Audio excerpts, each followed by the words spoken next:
How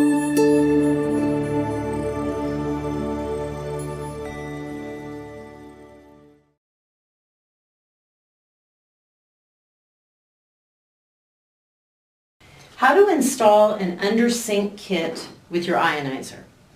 For the purpose of this demonstration, we're using an Athena ionizer. Your model may be different, but the instructions will still apply.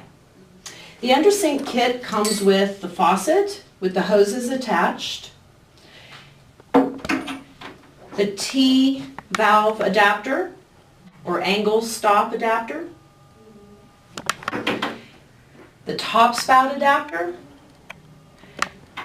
and the acidic outlet adapter.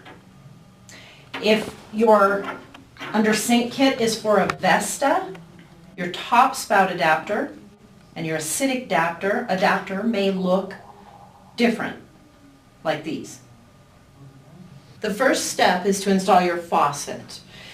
You may be able to use an existing hole, like for a soap dispenser, or you may have to have a hole cut to accommodate the faucet at your sink.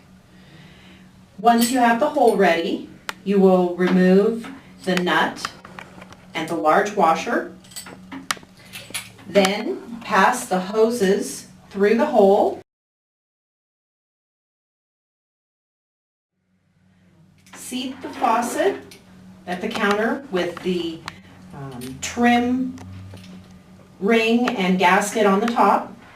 Then you'll reinstall the large washer and the nut onto the faucet. They'll be underneath the counter. You'll tighten this to secure the faucet.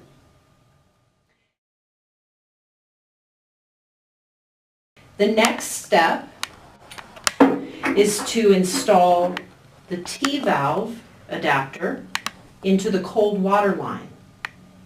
The instructions for installing the T-valve and the faucet are explained in detail in the instructions that come with the kit.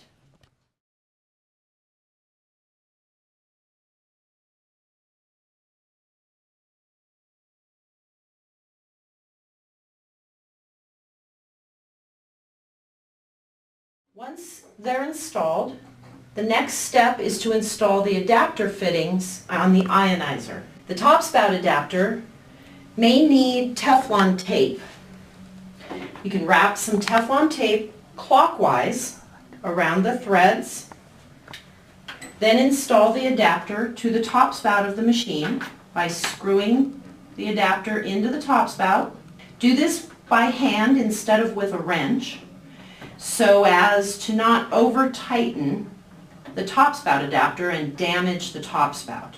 Once that's installed, you will need to install the acidic adapter.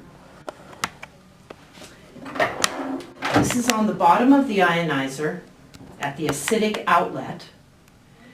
When installing the adapter, be sure to brace the outlet with your other hand. It takes a little pressure to get the acidic adapter onto the outlet elbow. So while you press the adapter on there, be sure to brace the elbow with your other hand to prevent damage. Once those adapters are installed, you're ready to connect your tubing. The blue tube is connected to the cold water line. This is to supply the cold water up to the faucet valve. This will connect into the angle stop adapter that was already installed in your cold water line.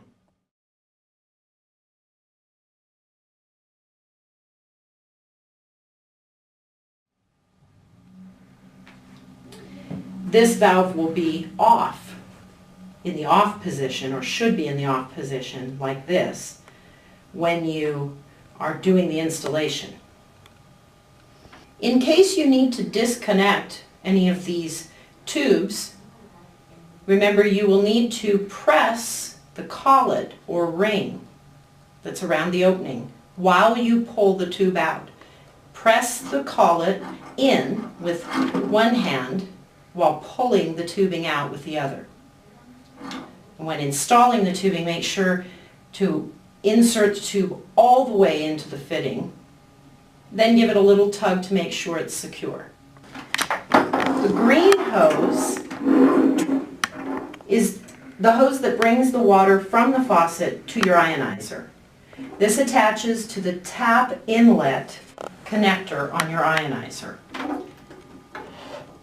pressing the tubing into the fitting just as we did with the cold water line adapter.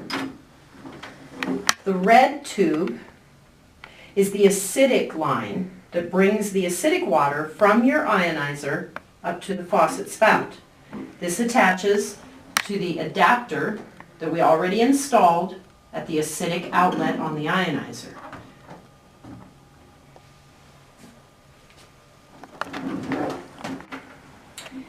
The clear tube is the alkaline tube that brings the alkaline water from your ionizer up to the spout on the faucet. This attaches to the top spout adapter that we already installed on the top spout of the ionizer. Press the tubing all the way into the fitting. Once all the tubes are connected,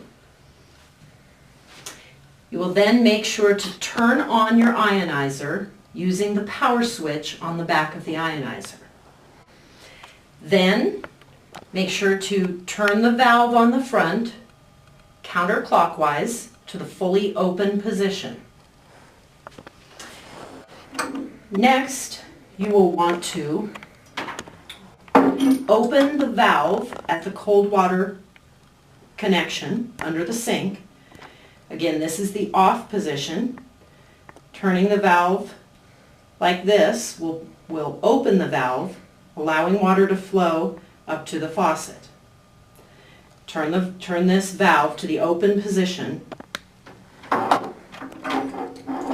Now, turn on the valve at the faucet and give the water time to go through the tubing and the filters in the ionizer before it starts coming out the spouts on the faucet. If the filters in the ionizer are new, let the water run for 1 to 2 minutes until the water runs clear.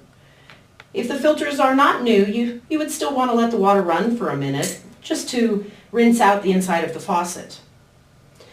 You can then change the settings on your ionizer under the counter to the setting you prefer. Your installation is complete. Enjoy your water.